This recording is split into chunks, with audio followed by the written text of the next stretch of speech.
Bismillahirrahmanirrahim. Assalamualaikum murid-murid.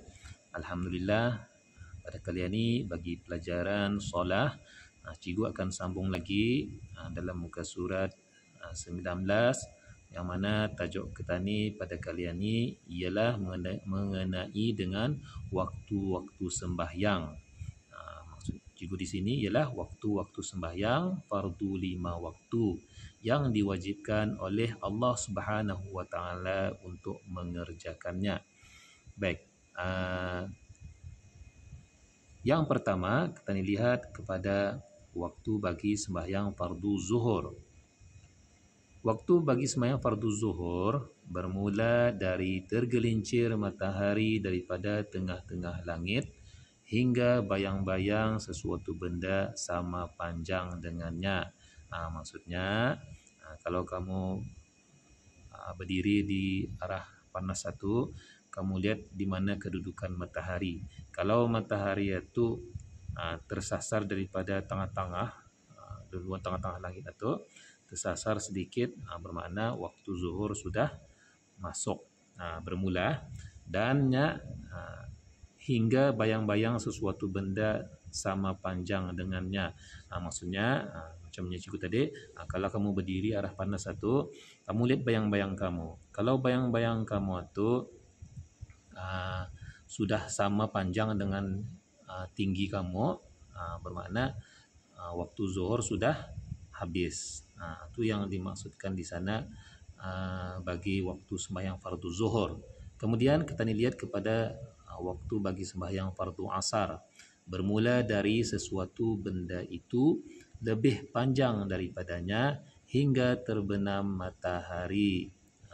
Maksudnya di sini bermula daripada sesuatu benda itu lebih panjang daripadanya. Kira macam cikgu tadilah, kalau kamu berdiri di tengah-tengah, kalau kamu lihat bayang-bayang kamu itu lebih tinggi daripada kamu, maka bermakna kamu waktu sembahyang fardu asar itu sudah masuk. Dan hinggalah terbenam matahari, maksudnya waktu itu matahari sudah turun. Kalau matahari sudah turun terbenam, maka waktu asar sudah berakhir. Baik, kemudian kita lihat kepada waktu bagi sembahyang fardu maghrib. Waktu maghrib bermula dari terbenam matahari hingga hilang cahaya merah, yakni syafqun ahmar di kaki langit.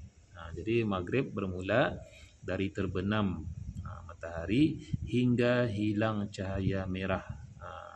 Cahaya warna merah itu sudah hilang.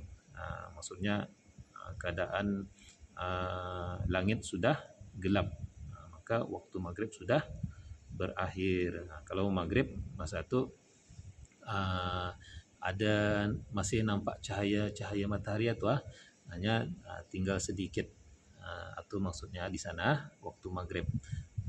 Baik, kemudian sembahyang fardu isya, bila waktunya ialah bermula dari sempurna hilangnya cahaya merah di kaki langit hingga terbit fajar shadiq.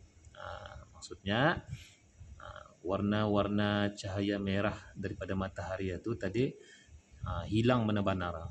Maksudnya gelap sudah, gelap benar-benar. Kalau dilihat dari di langit hilang benar-benar cahaya merah itu, maka bermulalah waktu isya hinggalah terbit fajar shadiq. Jadi maksudnya terbit fajar shadiq itu yang mana keadaan langit masa itu ia gelap, kemudian ada timbul sedikit cahaya. Kalau kamu perhatikan benar-benar, kalau sudah timbul sedikit cahaya hingga lampau gelap, maka itu maksudnya di sana fajar shadiq sudah terbit. Jadi sudah berakhirlah waktu sembahyang fardu isya.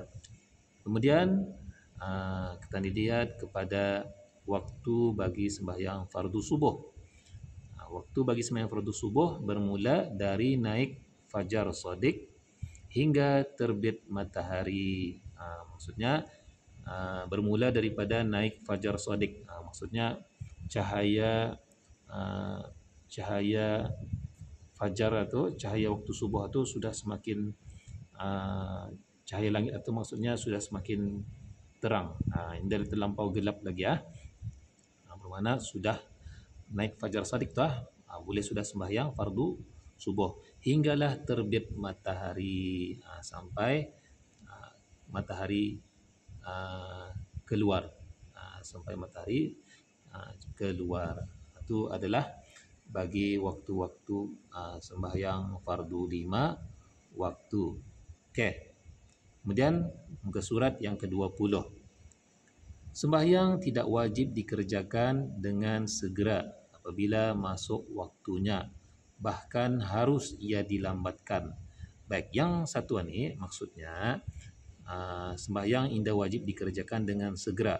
Maksudnya kalau azan dilaungkan, jangan dulu sembahyang, biar dulu tunggu habis azan itu habis. Kalau akan sembahyang sunat qabliyah ataupun ba'diyah, boleh sembahyang dulu, kemudian barulah kamu menunaikan sembahyang. Itu maksudnya jangan bilang bukannya maksudnya dilambatkan benar-benar tu itu salah je tu Okey, yang kedua, sembahyang menjadi wajib disegerakan apabila waktunya hanya cukup untuk mengerjakan sembahyang. Ini kalau sekiranya kamu ada urusan, ada hal sibuk yang membuatkan kamu terlambat untuk menunaikan sembahyang, maka kalau sudah waktunya tu sudah hampir akan habis, maka wajib disegerakan tu harus dalam apabila waktunya tu hanya cukup untuk mengerjakan sembahyang. Baik, yang ketiga, sebaik-baik sembahyang hendaklah dikerjakan apabila masuk waktunya, yakni awal waktunya. Ni maksud cikgu yang tadi tu yang pertama tu tadi. Kalau sudah azan masuk, habis sudah azan, kamu sembahyang sunat sudah, baru kamu sembahyang terus. Jangan ditunggu-tunggu lagi. Ketani indah tahu bila masa ketani indah sibuk. Jadi masuk saja waktu sembahyang itu, azan habis sudah, terus sembahyang. Okey. Dan yang keempat, sembahyang adaan yakni sembahyang tunai ialah sembahyang yang dilakukan di dalam waktunya. Manakala qadaan ialah sembahyang yang dilakukan setelah luput waktunya. Sembahyang adaan maksudnya kalau kamu sembahyang masa tu waktu sembahyang fardu zuhur. Jadi kamu sembahyang waktu zuhur pada waktu jua, maka itu dikatakan sembahyang tunai. Tunai masa tu jua kamu buat. Tapi kalau sembahyang qadaan, sembahyang yang dilakukan setelah luput waktunya, maksudnya kamu sembahyang zuhur, lepas itu rupanya kamu terlupa sembahyang fardu subuh, mungkin disebabkan akhir bangun dan sebagainya. Jadi kamu sembahyang fardu subuh itu masa waktu zuhur, Jadi niatnya lain lah tu bukan berbeza tu, tidak sama macam niat sembahyang tunai. Kalau sembahyang tunai mesti disebut adaan. Tapi kalau sembahyang yang dilakukan setelah habis waktunya dipanggil qadaan. Jadi mesti disebut dalam niat sembahyang itu hendaklah kamu sebut qadaan. Contohnya cikgu bagi contoh. Kalau sembahyang tunai, usolli fardhu zuhri arba'a raka'atin adaan lillahi ta'ala. Disebutkan adaan. Kemudian kalau sembahyang qada, contohnya niatnya usolli fardhu zuhri arba'a raka'atin qadaan lillahi ta'ala. Disebutkan qada itu kerana kamu kan mengqada sembahyang yang kamu tertinggal. Okey. Jadi sampai sana saja yang ingin cikgu sampaikan mengenai dengan waktu-waktu sembahyang fardu 5 waktu. Apapun nasihat cikgu, apa yang cikgu mahukan, sembahyanglah kamu, walaupun sesibuk manakah kamu, tunaikanlah sembahyang, kerana sembahyang ini hukumnya adalah wajib. Yang cikgu maksudkan di sini ialah sembahyang fardu 5 waktu. Seperti yang cikgu jelaskan tadi, waktu-waktunya, maka sembahyanglah mengikut waktu-waktu yang telah ditetapkan.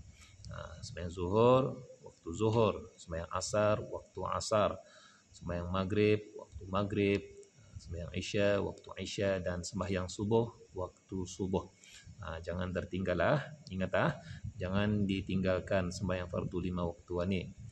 Kerana sembahyang ini adalah merupakan tiang agama yang mendirikan, yang mengukuhkan keimanan kita ni kepada Allah Subhanahu wa taala. Baik, sampai sana saja. Kalau ada persoalan yang kamu kurang jelas, boleh bertanya kepada cikgu. Sekian, Assalamualaikum warahmatullahi wabarakatuh.